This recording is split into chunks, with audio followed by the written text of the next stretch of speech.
Hello and welcome to SNHell. My name is Keith. With me as always is my good buddy Matt. Hello, Matt. Hello, Keith. Man, this is one of my most anticipated topics. Yeah, tonight we're listing our top favorite hosts from season 2. Last year we did 3, but we were kind of blown away by some of the hosting performances this year, so we decided to bump it up to 5. Let us not tarry any longer. Matt, who is your number 5 favorite host of season 2? My number 5 favorite host of season 2 is Dick Cavett. Nice. Second time in a row for Cavett. The only thing I can say about Dick is he has a je ne sais quoi that I can't put my finger on. He does not blend in with the cast. He does not stand out as a lead performer / host.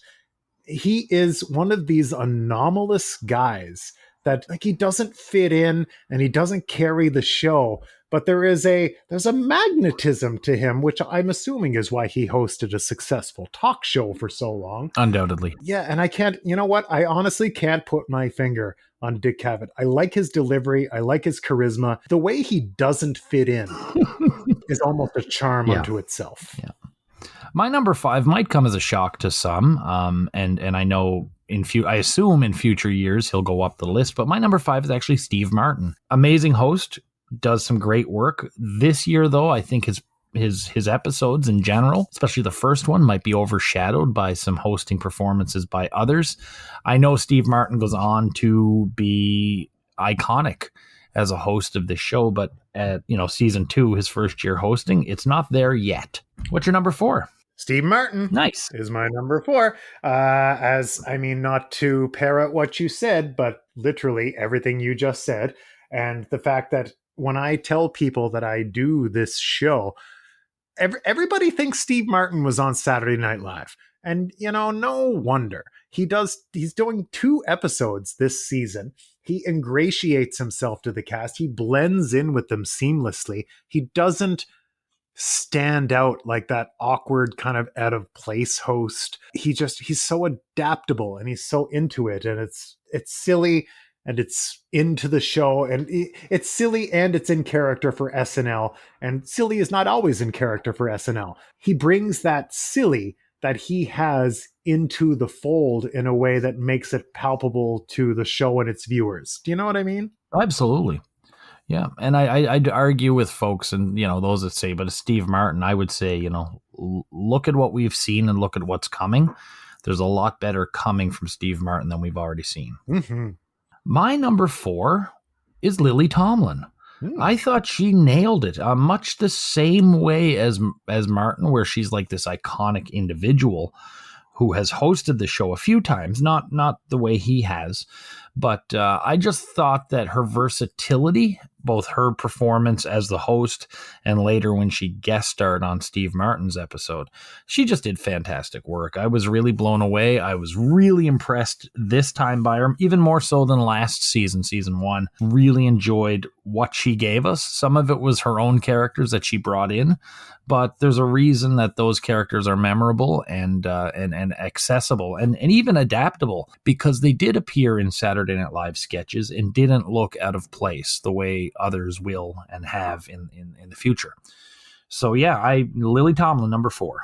I'm sure in fact, I know I mentioned this last time, but my favorite thing about Lily Tomlin is that she comes across as such a professional. Even amongst the cast members, when she's in the sketches and when she's doing her piece, and I don't mean to imply that she feels above the show. I don't know how she feels. We don't text, but she feels above the show. She has this presence, this air, this gravitas that says to me, I'm here for your show.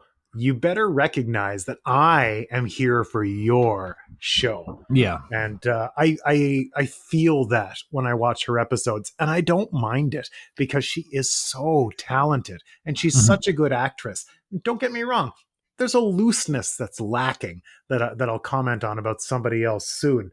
But I love how professional that her presentation is. What's your number 3?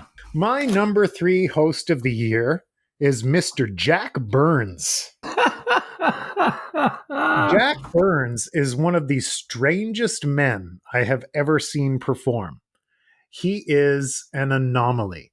He is potentially not a man, but some sort of NBC manufactured entertainment robot that is put out there to fit in the blanks based on writing. I'm not convinced that he's not a science project. It was one of the most fascinating performances I've ever seen. Keith, I think about Jack Burns more than any other host that we have seen to date on Saturday Night Live. I think he's weird and fascinating. I think it's very obvious when you watch his episode that he sat around in the writer's room to deliver these weird dad jokes and misdirection things. And oh, let me do this, let me do this, let me do this.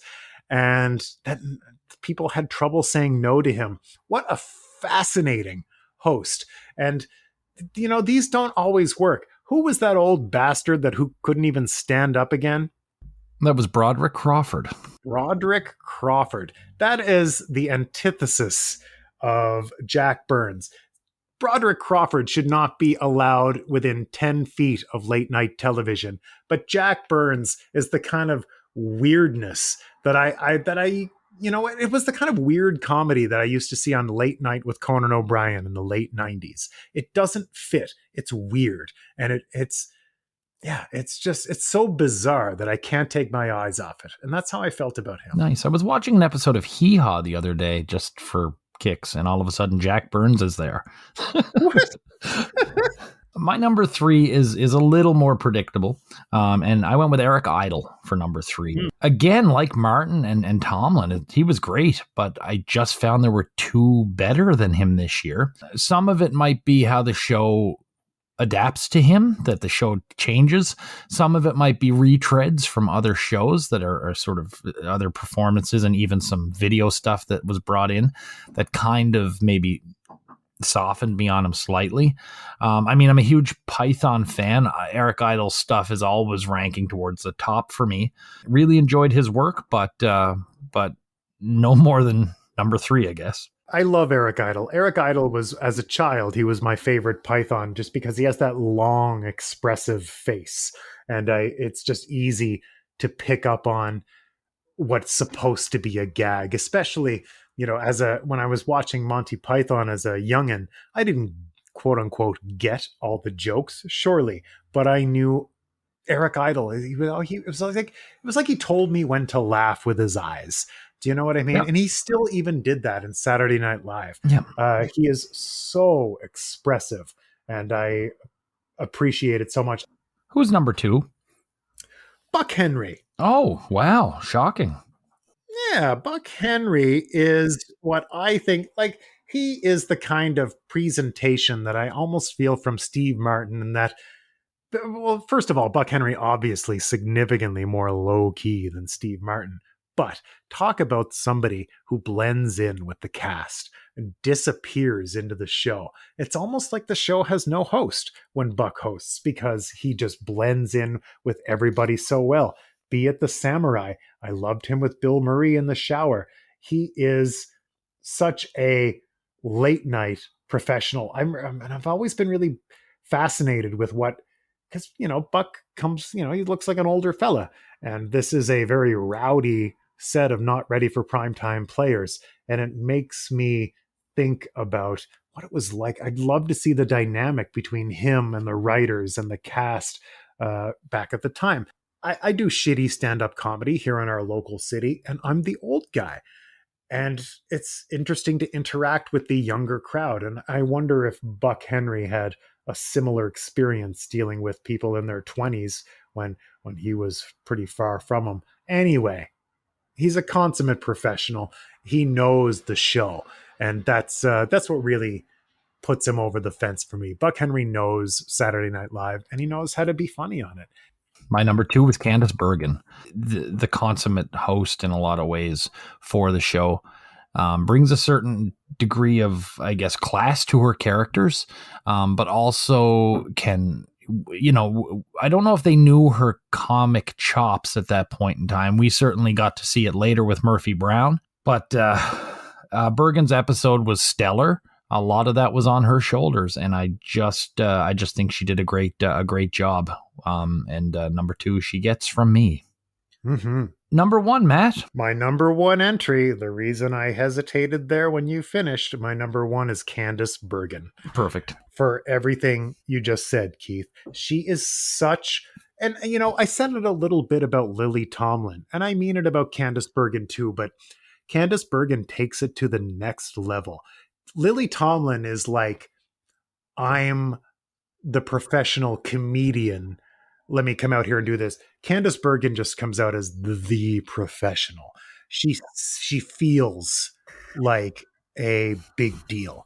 Mm-hmm. And, she is a big deal. She is, yeah. She is a high class, top tier actress that is out here. And I mean, I'm not trying to shit on the show. She's slumming it a little bit, doing this late night network television. They should be grateful to have her. She is excellent in everything she's in. She has, words I've used before. She has the charisma. She has the gravitas. She has that it factor. Candice Bergen is a big deal. She's bigger than the show, and it feels like it. Yeah. And every time she's in a sketch, you can tell when she's in a sketch with the not ready for primetime players, you can tell they're the not ready for primetime players. Yeah. And she's a big Hollywood actress. Early on, it's funny you mentioned, like when we were recording back episode 4 or whatever it was, you mentioned Hollywood royalty in connection with her name, and yet didn't realize that she actually, kind of was. Her father was a huge star. So it's like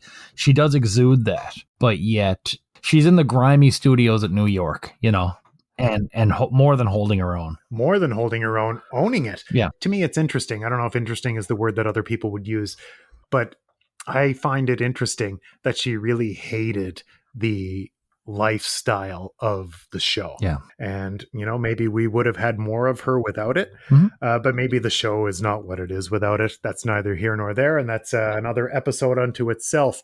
But I think that is a testament to her character, at least. And my number 1 is Buck Henry. Interesting. We have the same 1 and 2. They're just inversed. I get so excited when I see Buck Henry's up next. There is a self-deprecation, which I thoroughly enjoy.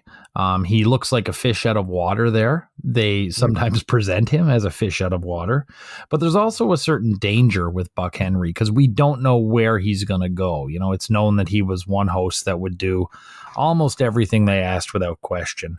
And from his goofy monologues to his wacky characters to his lovable and sometimes not so lovable losers that he plays. And then on top of that, just his chemistry with the cast. To me, Buck is the total package. And while I enjoy the other 4 on my list, I don't think anyone is close to Buck as far as how much I enjoy them as a host.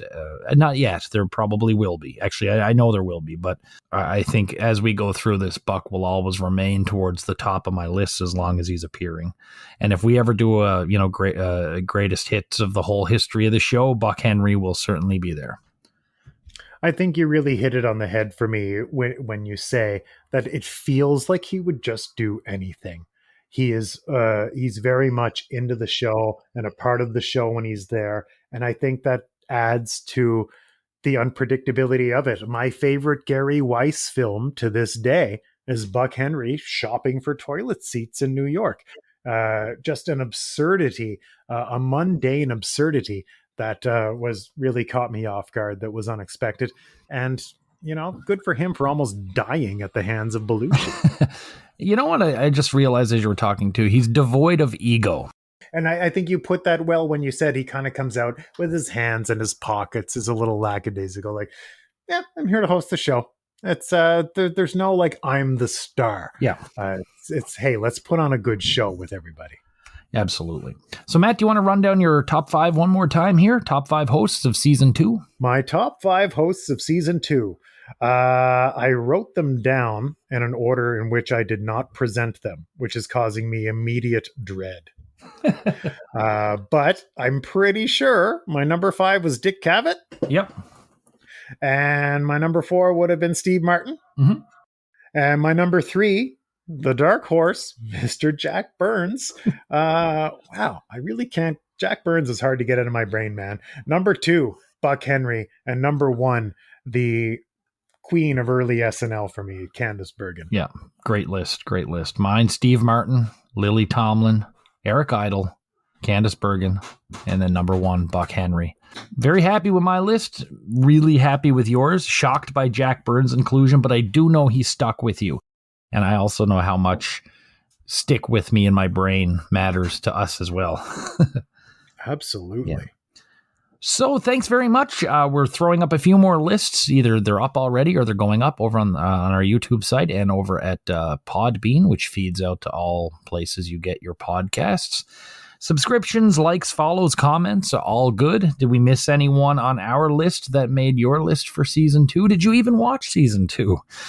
So yeah, thanks so much. And we'll be making more lists and getting ready for season 3 here in SNHell.